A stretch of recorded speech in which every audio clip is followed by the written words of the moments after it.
Ang unang mensahe ni Balaam. Ika-23 kabanata.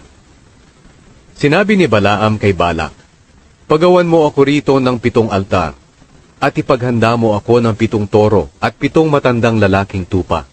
Sinunod ni Balak ang sinabi ni Balaam, at silang dalawa ang naghandog ng toro at ng lalaking tupa sa bawat altar. Pagkatapos sinabi ni Balaam kay Balak, "Dito ka lang sa tabi ng iyong handog, dahil aalis ako. Baka makipagkita ang Panginoon sa akin. Sasabihin ko na lang sa iyo kung ano ang sasabihin niya sa akin." Kaya umakyat siya sa itaas ng burol. Nakipagkita ang Panginoon sa kanya at sinabi ni Balaam, "Nagpagawa po ako ng 7 altar, at sa bawat altar ay naghandog ako ng 1 batang toro at tupa." Binigyan ng Panginoon si Balaam ng mensahe at sinabi, "Bumalik ka kay Balak at sabihin sa kanya ang mensaheng ito." Kaya bumalik si Balaam at nakita niya si Balak na nakatayo sa tabi ng kanyang mga handog, kasama ng lahat ng pinuno ng Moab. Pagkatapos sinabi ni Balaam, "Ipinatawag mo ako Haring Balak ng Moab, mula sa Aram, sa kabundukan sa silangan. Sinabi mo sa akin, dali sumpain mo ang mga lahi ni Jacob para sa akin. Sumpain sila na mga mamamayan ng Israel. Paano ko susumpain ang mga taong hindi isinusumpa ng Diyos? Paano ko susumpain ang mga taong hindi isinusumpa ng Panginoon? Mula sa itaas ng bundok nakita ko sila. Nabubuhay sila ng silalang na nakabukod sa ibang mga bansa. Sino ba ang may kayang bumilang sa kanilang dami, na tulad ng buhangin sa tabing dagat? Mamatay sana ako na tulad ng matuwid na mga mamamayan ng Diyos." Sinabi ni Balak kay Balaam, "Ano itong ginawa mo sa akin? Dinala kita rito para sumpain ang aking mga kaaway. Pero ang ginawa mo, binasbasan mo pa sila."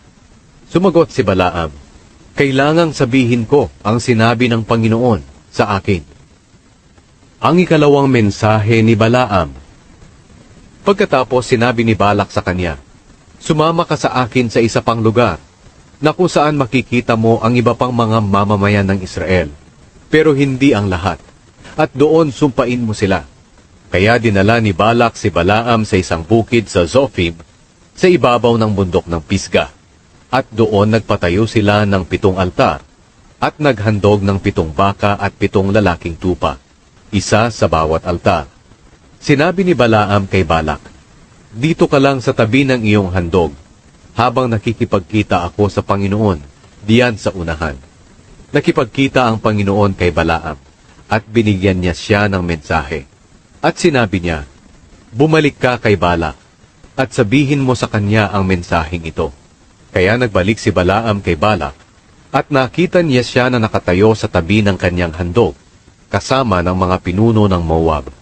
Nagtanong si Balak kay Balaam, "Ano ang sinabi ng Panginoon sa iyo?"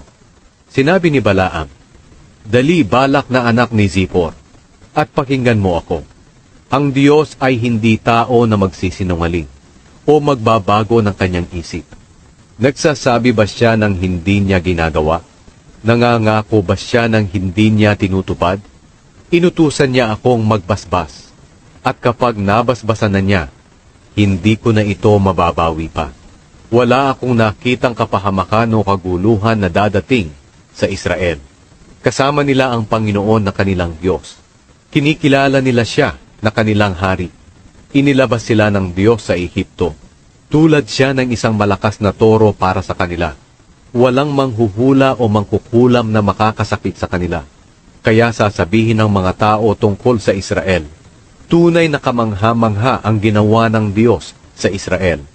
Tulad ng isang leyong handang sumalakay ang mamamayang ito, at hindi nagpapahinga hanggang sa malamon niya ang kanyang biktima at mainom ang dugo nito.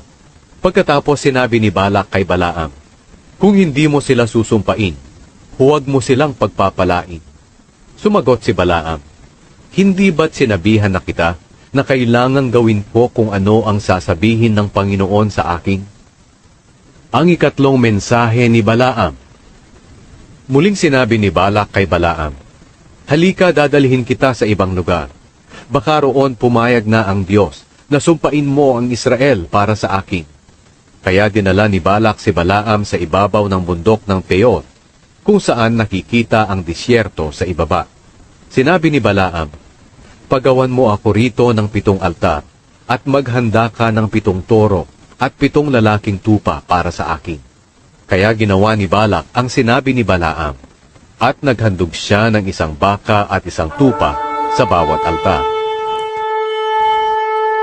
Read the scriptures. Isusulat ito para sa susunod na salinlahi, upang sila rin ay magpuri sa Panginoon.